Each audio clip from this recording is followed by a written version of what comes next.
आज हम आपके अपने इंग्लिश बाबा चैनल में पढ़ने वाले हैं सीबीएसई क्लास 9th हिस्ट्री का चैप्टर 1 द फ्रेंच रिवॉल्यूशन का पार्ट 3। और जिन्होंने पार्ट 1 और पार्ट 2 नहीं देखे वो देख लेना। तो अब तक हम ये पढ़ चुके थे कि जो फ्रांस के जो लोग थे उन्होंने राजा की ईंट बजा रखी थी, उसकी एमसीबीसी कर रखी थी, ठीक है। लेकिन even after 1789 problems kept on going on in France. 1789 के बाद भी भाई साहब प्रॉब्लम्स चलती रही। अब तुम सोचोगे इस लड़के की तरह कि यार ऐसी क्या प्रॉब्लम्स थी। प्रॉब्लम ये थी, Louis 16 had signed the constitution. जो लुइस 16 था, जब नया कॉन्स्टिट्यूशन बना उसने साइन तो कर दिया, उसने कहा कि ठीक है जी अब मैं नई पॉलिसीज फॉलो करूंगा। लेकिन तुम यार एक बात सोचो, कोई राजा है और किसी राजा से उसकी जो शक्तियां हैं, पावर्स हैं, वो छिन जाए तो अंदर ही अंदर उसे गुस्सा तो आ रहा होगा। वही लुइस 16 के साथ था। तो वो क्या कर रहा था, but he was secretly planning something with the king of Persia. अब वो किंग ऑफ पर्सिया के साथ मिलके कुछ बड़ा प्लान कर रहा था, मतलब कॉन्स्पिरेसी रच रहा था। देख रहे हो यहाँ पे, इनने कही भाई यार तुम मेरे साथ मिल जाओ, मुझे हेल्प करवाओ ताकि मुझे मेरा राजपाट दोबारा से मिल जाए। They were planning for the conspiracy that how to bring Louis 16 in full power once again. और ये लोग क्या प्लान करने लगे, दोनों राजा आपस में मिलके, कि किस तरह से लुइस 16 को, पुराने वाले राजा को दोबारा से फुल पावर में लाया जाए। Even the neighbouring countries were in tension. अब जो दूसरे देशों के राजा को ये पता चला कि भाई साहब फ्रांस की राजा ने तो एमसीबीसी कर दी वहाँ के राजा की, तो उन्हें भी ये वाली टेंशन हो गई कहीं हमारी जो प्रजा है, हमारे जो लोग हैं, कहीं हमारे खिलाफ आंदोलन न कर दें। They thought that less their people should act like friends. और देख रहे हो इनका मुंह उतरा हुआ है भाई साहब का। इन्हें भी ये डर सता रहा है कि कहीं इनकी जो जनता है, इनके जो लोग हैं, वो भी फ्रांस वाला काम ना कर दें। So they started their preparation of battle. तो इन लोगों ने, राजा लोगों ने क्या सोचा, भैया बैटल की तैयारी करके रखो, कभी भी कुछ भी हो सकता है। But before they could do anything, National Assembly of France announced a battle against Persia and Austria in 1972। लेकिन ये राजा लोग जो आपस में षड्यंत्र रच रहे थे, ये कुछ कर पाते उससे पहले जो नेशनल असेंबली बनी थी फ्रांस में, उसने अनाउंस कर दिया कि भाई हम बैटल करेंगे किसके खिलाफ, पर्शिया के खिलाफ और ऑस्ट्रिया के खिलाफ। और ऑस्ट्रिया के खिलाफ। अब ऑस्ट्रिया से तुम्हें कुछ याद आ रहा है? सोचो सोचो, ऑस्ट्रिया याद करो। जो राजा की वाइफ थी वो कहाँ की थी, लुइस 16 की, वो ऑस्ट्रिया की थी। Wife of Louis 16 was from Austria. That means they announce battle against in laws of king Louis 16। जी हाँ, अगर आपने पुराने पार्ट पढ़ा होगा तो उसमें मैंने बताया था जो राजा की जो रानी थी वो ऑस्ट्रिया की थी। तो एक बात क्लियर हो गई कि जो नेशनल असेंबली ने जो युद्ध छेड़ा वो राजा की ससुराल में भी। इधर तो राजा का खात्मा कर ही दिया, अब ससुराल में और करेगा। सही है बेटे, और लगा रहे रानी के साथ। When it was about the stake of the country, even common man of France joined army। जब बात अपने देश की आई तो जो कॉमन लोग थे, हजारों लोगों ने आर्मी ज्वाइन कर ली। उन्होंने कहा इनकी माँ का ना की साका। This battle was common man versus kings. और ये जो बैटल, लड़ाई होने वाली थी, ये आम आदमी और राजाओं के बीच होने वाला था। In the battle patriotic songs वर संग अलॉट। और जब बैटल होते थे तो पैट्रियोटिक देशभक्ति गाने गाए जाते थे। मेरा रंग दे बसंती चोला, माए रंग दे, मेरा रंग दे ओहो। The famous patriotic song of France was Marseillaise. जो फेमस पैट्रियोटिक सॉन्ग था वो फ्रांस का था मर्शेलेज, ठीक है। इसका स्क्रीनशॉट लेके रख लेना। This song was written in 1792 में लिखा गया था। और किसने लिखा था? क्लॉड जोसेफ रफे डे लेल। इन्होंने लिखा था। यार कैसे कैसे नाम रखते हो, कसम से यार मेरे बच्चों की जान निकल जाएगी ये सब याद रखने में, ठीक है। After the declaration of war by France against Austria, जब फ्रांस ने ऑस्ट्रेलिया के खिलाफ ये वॉर डिक्लेयर कर दिया था, उसके बाद ये वाला सॉन्ग लिखा गया था।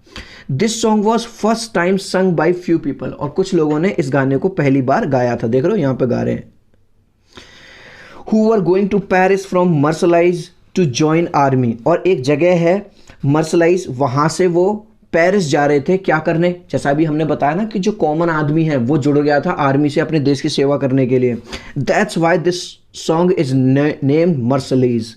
अब समझ में आ गया, क्योंकि वहां पे एक जगह थी मर्सलाइज, वहां से वो लोग कहाँ जा रहे थे, पेरिस जा रहे थे, इसीलिए इस सॉन्ग का नाम पड़ गया Marseillaise. At present this song is national anthem of France. और आज की डेट में जैसे हमारा जनगण मन है ना नेशनल एंथम, तो इनका जो नेशनल एंथम है वही ये वाला सॉन्ग जो है मर्सिडीज, वो इनका नेशनल एंथम है। Again the economy went down in France because of war. ये वाली बात हम पुराने पार्ट्स में पढ़ चुके हैं, जब भी वॉर होंगे, लड़ाई झगड़ा होगा तो उसमें बहुत पैसा खर्च होता है, तो फिर से जो इकोनॉमी है वो बहुत ज़्यादा डाउन चली गई। People started facing economical problems, और लोगों को दोबारा से इकोनॉमिकल प्रॉब्लम्स आने लगी। देख रहे हो ग्राफ नीचे जा रहा है। When all men were out for war, अब भाई साहब क्योंकि मैंने क्या बताया, जो कॉमन मैन थे वो ज़्यादातर क्या ज्वाइन कर रहे थे, आर्मी ज्वाइन कर रहे थे अपने देश की सेवा करने के लिए। Ladies were running the homes, और जो लेडीज़ हैं, जो औरतें थीं, वो घरों को संभाल रही थी, घरों को चला रही थी। तो देखो उस टाइम की जो लेडीज़ होती थी इतनी पावरफुल होती थी कि अगर आदमी बाहर भी है तो भी भाई साहब। और आजकल की औरतों को तो कोरोना में एक प्रॉब्लम सताई हुई है। देखना चाहते हो कौन सी प्रॉब्लम? लो यार तुम खुद ही देख लो, ये प्रॉब्लम है भाई साहब।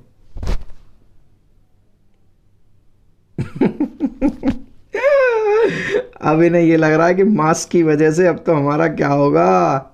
चलो back to topic. At that time only rich people use to be party of national assembly. Part, यहाँ पार्ट आएगा।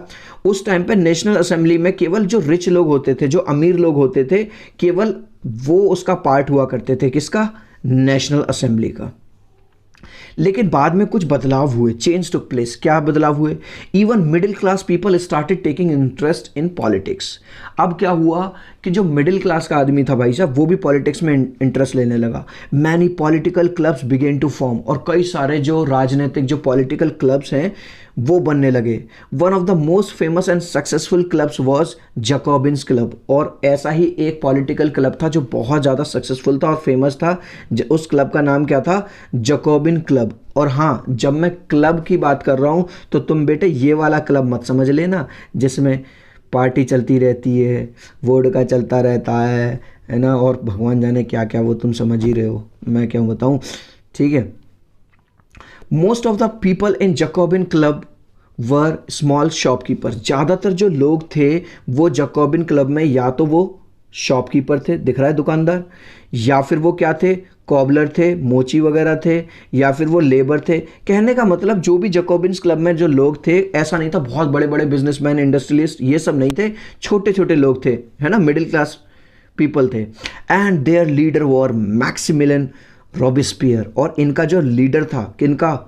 जैकोबिन क्लब के जो लोग थे, जैकोबिन क्लब का जो मेन हेड था वो कौन था? मैक्सिमिलियन। इसके बाल देख रहे हो भाई के, बेटे हीरो लग रहा है।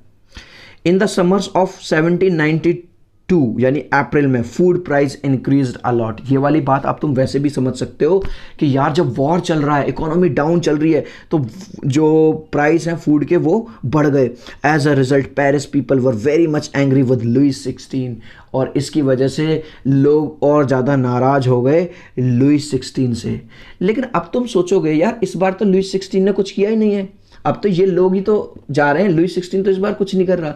नहीं, लुइस 16 कर रहा है भाई। अगर वो पर्शिया के राजा के साथ मिलकर षड्यंत्र ना बनाता तो इन लोगों को अटैक करने की जरूरत ही ना पड़ती, और ना वॉर होता, ना इकोनॉमी डाउन जाती, ना लोगों को आर्मी ज्वाइन करनी पड़ती। तो यानी इन सब के पीछे भी कौन था? लुइस 16 था। देखो मैंने यहाँ पे एक डायग्रामेटिक रिप्रेजेंटेशन दिखाई हुई है। सबसे पहले लुइस 16 ने क्या किया?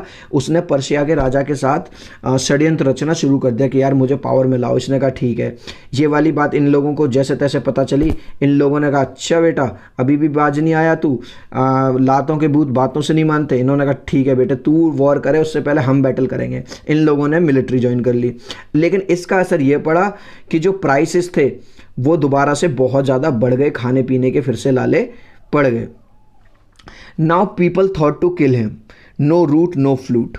अब लोगों ने सोचा भाई साहब ये जिंदा रहेगा तो प्रॉब्लम ही देता रहेगा। नो रूट नो फ्लूट, इसका कोई मतलब नहीं है यहाँ पे एसएसटी से। इसका ये एक फ्रेज होता है जिसका मतलब हो रहेगा ना रहेगा बांस ना बजेगी बांसुरी। So on 10 August 1792 people attacked at his palace. 10 अगस्त को 1792 में लोगों ने इसके पैलेस पे अटैक कर दिया। His all guards were killed, और इसके जितने भी गार्ड्स थे उन्हें मार दिया गया। और लुइस 16 को भाई साहब अरेस्ट करके जेल में डाल दिया गया। लौंडा हंस रहा है जेल में भी, देख रहे हो। अब क्या हुआ, national assembly sent him jail, national assembly ने राजा को जेल में भेज दिया, चल सड़। Now there was no ruler, अब जाहिर सी बात है कोई रूलर है ही नहीं, उनका कोई लीडर ही नहीं है। So elections took place in France, दोबारा से फ्रांस के अंदर इलेक्शन हुए, लेकिन इस बार इलेक्शन जब हुए तो उसमें कुछ चेंजेस आए। क्या, this time all man about 21 age were given the right to vote. इस बार जो भी आदमी था, यानी औरतें नहीं है, ध्यान रखना, जो भी 21 साल से प्लस का है वो वोट कर सकता है, चाहे वो अमीर हो चाहे वो गरीब हो, ठीक है। अब क्या हुआ, वोट्स के बाद जो नेशनल असेंबली थी उसका नाम चेंज कर दिया और अब उसका नाम क्या पड़ गया, कन्वेंशन। 21 सितंबर 1792 मोनार्की सिस्टम ओवर, 21 सितंबर 1792 को मोनार्की सिस्टम खत्म कर दिया गया पूरी तरह से फ्रांस के अंदर। मोनार्की सिस्टम क्या था, जिसमें एक राजा होता था, सारी पावर उसके हाथ में होती थी, जैसा वो उसका मन करे वह काम होते थे। फ्रांस बिकेम नेशनल रिपब्लिक, और ये देख रहे हो भाई साहब, राजा इसका हो गया दी एंड, ठीक है, और फ्रांस बन गया, रिपब्लिक बन गया। अब तुम कहोगे सर रिपब्लिक नाम तो सुना सुना लग रहा है, लेकिन रिपब्लिक है क्या, ये बता दो जरा। Republic is a type of government in which government and its head is chosen by common people. अब देखो इंडिया के अंदर जैसे दिल्ली की बात करूं तो दिल्ली के सीएम इस टाइम है अरविंद केजरीवाल जी हैं। अरविंद केजरीवाल जी से पहले जो सरकार थी वो कांग्रेस की थी, शीला दीक्षित जी की, ठीक है। तो कॉमन मैन यानी कि हम लोगों को एक राइट होता है वोट करने का, जिसे हम वोट करेंगे उसकी सरकार बनेगी। तो रिपब्लिक का मीनिंग होता है एक ऐसी गवर्नमेंट बनेगी और ऐसा गवर्नमेंट का हेड आएगा जिसे खुद जनता चूज करेगी। ऐसा नहीं है कि राजा चला रहा है और फिर राजा का बेटा फिर से राजा बन जाएगा, ऐसा नहीं है। Louis 16 was punish to death publicly on 21 Jan 1793। और लुइस को, मतलब ये जो राजा था, यूँ यार इसका काम ही तमाम करो, इसे हटाओ यहाँ से बस, 21 जनवरी को इसे सजाए मौत दे दी गई। राम नाम सत्य है, राम नाम सत्य है। नोट देख लो भाई साहब, तुम तो नोट देते नहीं हो मुझे, वैसे जिसका नोट देने का मन करे 8059041145 80 590 411 45 पे आप हमें सपोर्ट कर सकते हैं, पेटीएम कर सकते हो। Even his wife was killed after some time, लेकिन पता नहीं यार पत्नी का क्या कसूर था, उसकी वाइफ को भी मार दिया गया कुछ टाइम वाला। और वैसे जब बात हो रही है पत्नियों की, तो वैसे एक अच्छी वाइफ जो होती है ना वो लाइफ में बैलेंस ला सकती है, बहुत बढ़िया बैलेंस ला सकती है आदमी के जीवन में। नहीं मानते हो, नहीं मानते हो, लो यार तुम खुद देख लो। लो, a good wife can bring balance to your life. देख रहे हो क्या बैलेंस ला दिया भाई साहब बिना पहिए के। बेटे मोटी आई नहीं मेरी मोट। चलिए अब क्या हुआ, क्योंकि अभी हमने पढ़ा था भाई साहब न्यू गवर्नमेंट आई, दोबारा इलेक्शंस हुए। आपको पता ही है, मैंने आपको बताया था एक क्लब था जो बहुत फेमस था, जैकोबिन क्लब्स। तो जब नया गवर्नमेंट आई तो वो लोग इलेक्शंस, मतलब उन्हें सबसे ज़्यादा वोट मिले, और उनका जो हेड मैंने कौन बताया था, मैक्सिमिलियन, ठीक है, वो था। तो वो इस बार हेड ऑफ गवर्नमेंट बन गया और उसने 1793 से लेके 1794 तक रूल किया, यानी केवल 1 साल तक। अब तुम सोचोगे कि सर केवल 1 ही साल, ऐसी क्या बात हुई? ऐसी ये बात हुई कि भाई साहब जैसे ये लौंडा पावर में आया, इसने ऐसे ऐसे काम किए गंदे गंदे, क्या बताऊं तुम्हें। देख लो, that 1 year is also called reign of terror. उस टाइम को, वो जो एक टाइम जब ये पावर में था, उसे रेन ऑफ टेरर कहते हैं, मतलब कि आतंक का समय, आतंक का time. He got punish to the clergy, he got punish to the nobility, even to the people of his own party. तो जो मैक्सिमिलियन था, ये दूसरी पार्टी के लोगों को भी, मतलब उन पर कुछ आरोप लगवा देता था, उन्हें अरेस्ट करवा लेता था, मरवा देता था। और तो और ये जो क्लर्जी लोग थे, जो फर्स्ट स्टेट में आते थे, सेकंड स्टेट में आते थे, उन पे आरोप, यहाँ तक कि कभी कभी तो अपनी पार्टी के लोगों को भी ये पनिश करवाता था। To all the people he got arrested if they were proved guilty in court. और जिन लोगों पे भी ये आरोप लगाता था, जिन पे ट्रायल चलता था, सरकार मतलब जिनकी कोर्ट में पेशी होती थी, अगर वो लोग दोषी पाए जाते थे, दैट वॉज गुलेंटाइन। यार आजकल भाई साहब कोरोना में क्वारंटीन तो सुन रहे हैं, लेकिन ये कह रहे हैं दैट वाज गुलेंटीन। अब गुलेंटीन क्या है? मतलब लोगों को एक सजाए मौत दी जाती थी एक डिवाइस के जरिए। चलो वो डिवाइस दिखा देता हूँ तुम्हें। ओए मम्मा डर लग रहा, मुझको तो डर लग रहा है। देख रहे हो भाई साहब। तो ये होता था एक बड़ा सा स्ट्रक्चर जिसमें ऊपर एक लोहे का ब्लेड लगा रहता था, ये दिख रहा होगा आपको, और नीचे आदमी को फंसा के उसकी गर्दन, अब आप तुम समझ ही गए होगे, ये यहाँ से रस्सी खींचेगा और रस्सी खींचने पे उसका राम नाम सत्य है। देख रहे हो भाई साहब। अरे मैया कैसी कैसी सजा देते थे भाई साहब।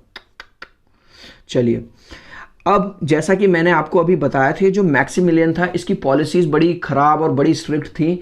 ये क्वेश्चन पूछा जाता है एग्ज़ाम में 4-5 नंबर में, तो ये यहाँ पे इसका स्क्रीनशॉट लेके रख लो, ठीक है। इंग्लिश बाबा ने आपको बने बनाए नोट्स दे रहा हूँ मैं आपको। सबसे पहला काम किसने क्या किया, he got people executed who were threat to him. ये वाली बात तो हमने पढ़ ली।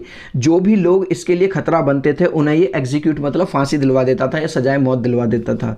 Number 2, stepped up a limit for wages या सैलरी। इसने एक लिमिट बना दी कि इससे ज़्यादा पैसा कोई नहीं कमा सकता, मतलब इतना इतना भत्ता मिलेगा, इससे ज़्यादा नहीं। Limited the amount of meat and bread one could bye और ईट। आपने अगर स्नैपडील, फ्लिपकार्ट, अमेजोन पे कभी कभी कोई ऑर्डर लगाया हो तो उसमें लिखा रहता है 1 customer can buy only 2 units. एक कस्टमर ज़्यादा से ज़्यादा 2 यूनिट खरीद सकता है, 3 यूनिट खरीद सकता है उससे। तो आप लोग क्या करते हो, फेक अकाउंट बनाते हो फिर ऑर्डर करते हो, ठीक है। तो इसने क्या किया कि लोग ऐसा नहीं है जिनका जितना मर्जी मन करेगा उतनी ब्रेड ले सकते हैं, उतना मीट ले सकते हैं, लिमिटेड कर दिया। Farmers had to sell their harvest at a fix rate to government. और इसने फार्मर्स के लिए भी रूल बना दिया कि वो जो अपनी फसल बेचेंगे एक फिक्स रेट पे गवर्नमेंट को बेचेंगे। Production of costly bread made from fine white flower was stopped and new kind of equality bread was launched.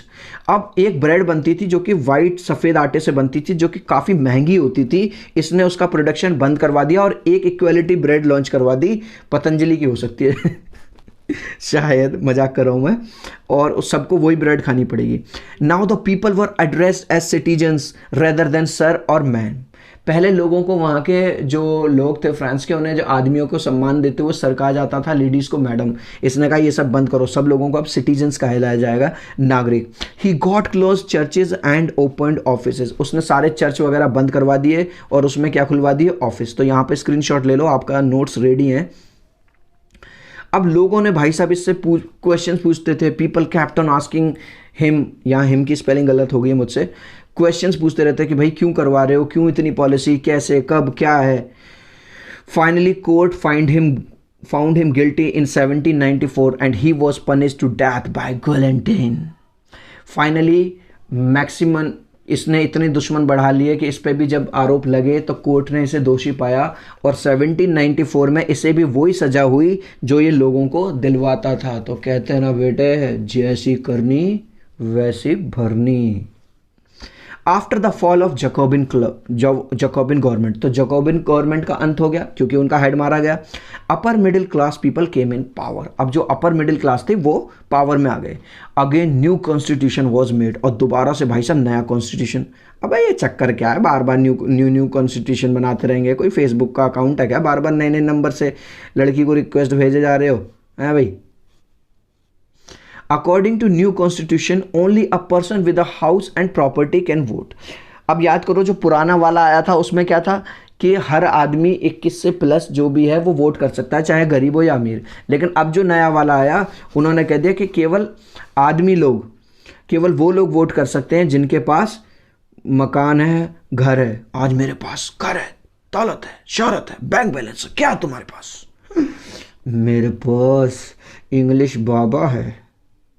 चलिए, तो अब जो सिस्टम हुआ फ्रांस के अंदर वो क्या हुआ, लोग जो फ्रांस के जो लोग थे दोबारा से वो क्या करते थे, वोट करते थे और वोट करके 2 लेजिस्लेटिव काउंसिल्स बनाते थे।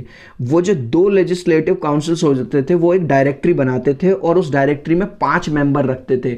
अब ध्यान दो, उन्हें पता है कि हम एक मेंबर नहीं रख सकते, नहीं तो मैक्सिमिलियन वाला काम हो जाएगा, फिर से वो अपनी अपनी चलाएगा। तो सारी की सारी जो पावर है वो एक आदमी के हाथ में ना जाए, वो बटी रहे, इसलिए 5 मेंबर्स रख दिए।